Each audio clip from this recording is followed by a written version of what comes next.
Hello, I'm Amarillo Mayor Trent Sisemore. I'm also a lifelong resident of Randall County, Texas.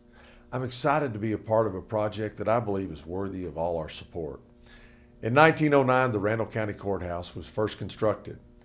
During the last 20 years, there's been a lot of debate as to whether that very courthouse should be raised or rebuilt. I happen to believe it should be rebuilt. We have a $4 million grant from the state of Texas. That, along with generous contributions from many of the citizens in this area, can restore that courthouse to its original beauty and splendor. I believe you'll want to be a part of that restoration process.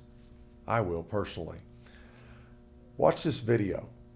I think it will convince you, if you're not already convinced, that this is a project worthy of your consideration and worthy of your support. Thank you very much.